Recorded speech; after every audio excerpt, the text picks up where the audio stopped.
Assalamualaikum warahmatullahi wabarakatuh.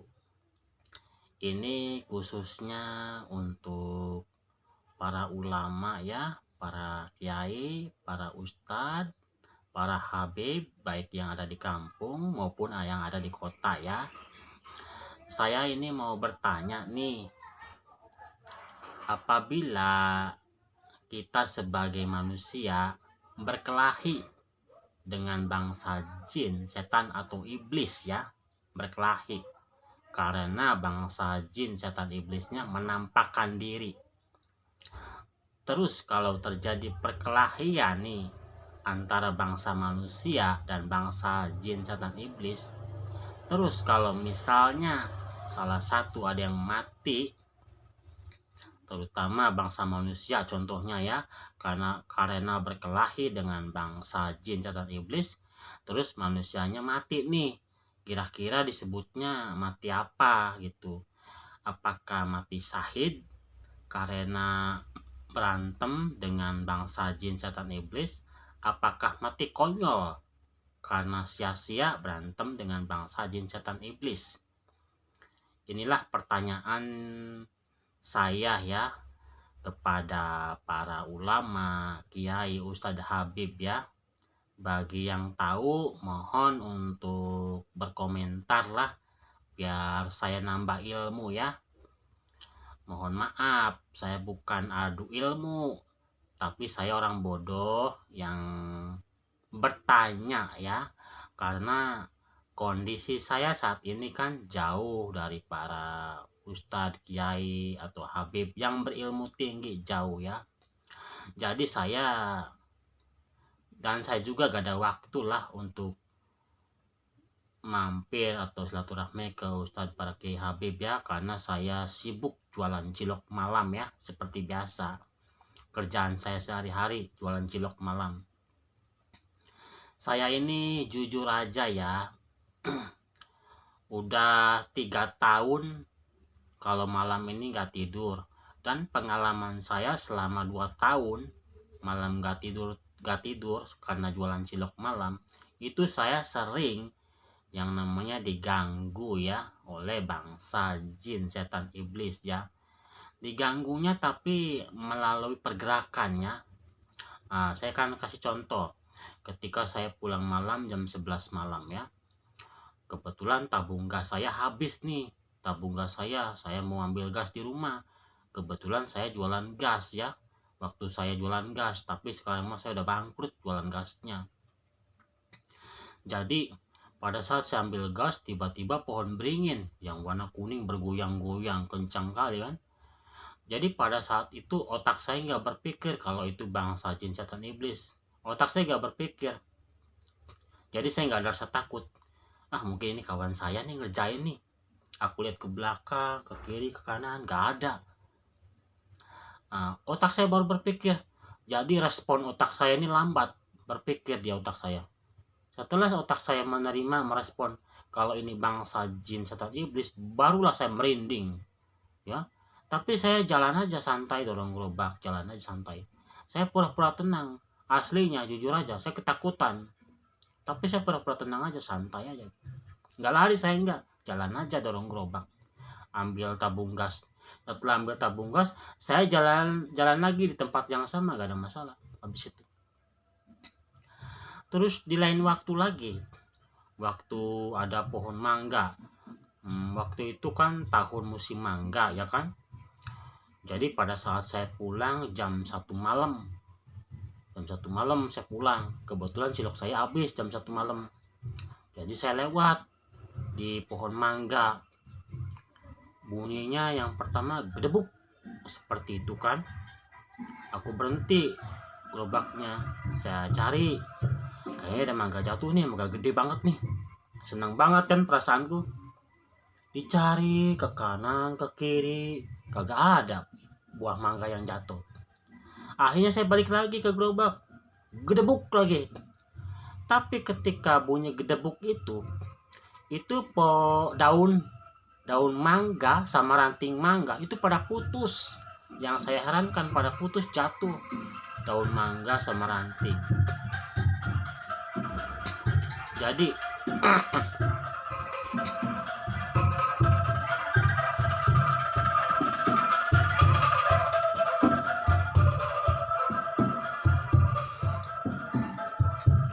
pada saat daun mangga sama ranting itu putus,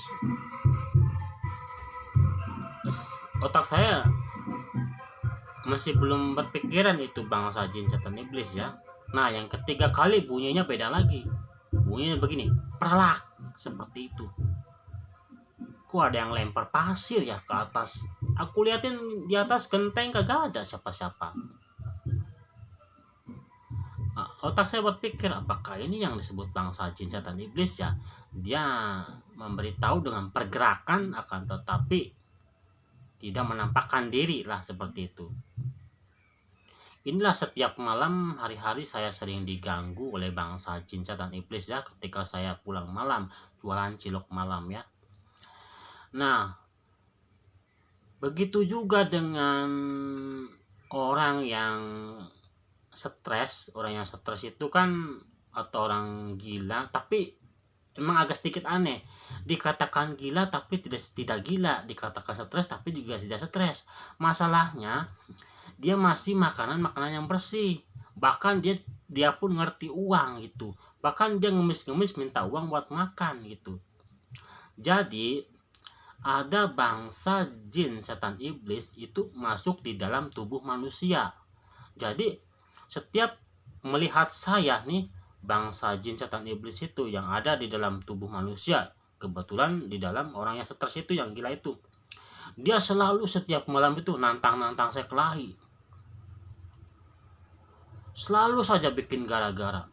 Jadi bangsa jin setan iblis ini, dia selalu cari masalah sama saya gitu, selalu cari gara-gara gitu. Jadi dia bilang begini,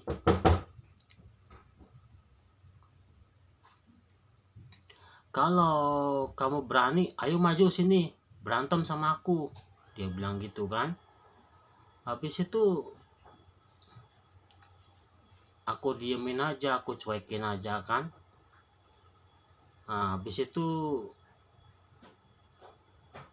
dia lempar batu, dilempar kena kaki saya, kadang kayak sakit. Saya bilang, kau usah lempar-lempar, saya bilang gitu. Apa kau berani sama aku, sini maju, dia bilang gitu kan. Aku tetap sabar.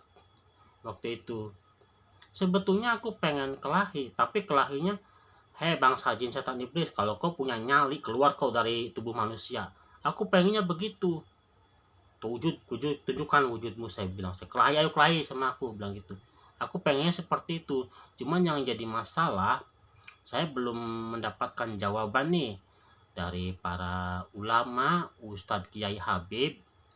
Saya mau bertanya nih, apabila saya berantem berkelahi dengan bangsa jin setan iblis, apabila saya mati dibunuh oleh bangsa jin setan iblis, kira-kira saya mati syahid apa mati konyol? Itu saja.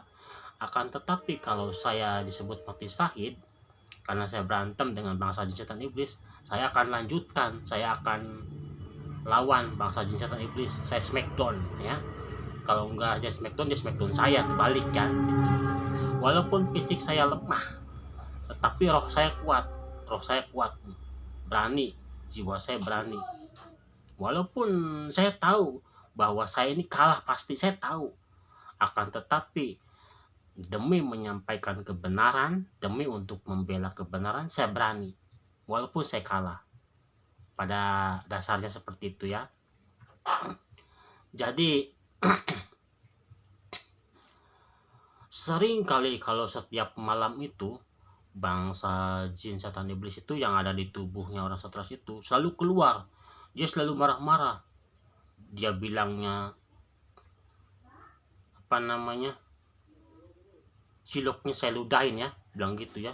Aku diem aja seperti itu, diludahin dulu gitu. Kalau diludahin, aku dalam hati aku nggak apa namanya, nggak saya maafkan, saya kelahi nih. Kalau saya diludahin cilok saya benar-benar saya kelahi, matilah saya bilang kan. Karena yang namanya jualan cilok kan itu kan untuk orang banyak kan, karena merasa jijik lah Masa cilok saya mau diludahin diam saja? Harusnya marah kan? Kalau perlu saya lempar tuh panci cilok ke mukanya orang stres itu ya, orang gila itu ya. Seperti itu. Jadi ya saya dikasih tahu juga bahwa di dalam tubuhnya orang stres itu, namanya nggak saya sebutkan lah, takut jelek ya. Dia orangnya sering jalan-jalan kalau malam tuh. Jadi setiap lihat saya itu bangsa jin setan itu keluar, itu di dalam tubuhnya itu ada anak buah dajalnya itu. Aku dikasih tahu sama iblis Panglima Dajjal. Nah, ini anak buahnya Panglima Dajjal juga. Pernah saya berkata dan berbicara dengan iblis Panglima Dajjal. Saya berbicara langsung ya lewat tubuhnya kawan saya, lain orang ya. Jadi begini, saya sudah nasihatin dia supaya bekerja, kalau cari makan jangan ngemis-ngemis. Lalu iblis Panglima Dajjal ini nggak terima. Ngapain kamu nasihatin dia? Dia bilang gitu. Saya supaya dia cari makan yang halal, saya bilang yang benar, supaya nggak minta-minta gak ngemis, nggak usah. Memangnya kamu siapa? Bilang gitu kan. Memangnya kamu siapa? Berani nasihatin anak buah saya? Dia bilang gitu. Oh itu anak buah kamu? Iya dia itu anak buah saya. Saya bukan siapa-siapa, saya bilang gitu. Ya udah kamu jangan nasihatin anak buah saya. Dia bilang gitu kan. Jadi anak buahnya iblis Panglima Dajjal itu ada di dalam tubuhnya orang gila itu, ada banyak situ. Jadi dia sering keluar dan sering nantang-nantang saya kelahi, sering dia cari gara-gara. Wih, aku dikatain monyetnya, dikatain monyet, dikatain anjing sama orang gila itu. Aku diam aja, aku sabar aja. Kalau dia sudah menghancurkan dagangan saya, gerobak saya, baru saya marah. Tapi kalau sekedar omongan, aku biarkan saja, cuekin aja. Oke, ini saja yang saya dapat saya sampaikan. Mudah-mudahan ada manfaatnya. Sekian dan terima kasih. Sampai jumpa untuk video saya yang berikutnya. Assalamualaikum warahmatullahi wabarakatuh.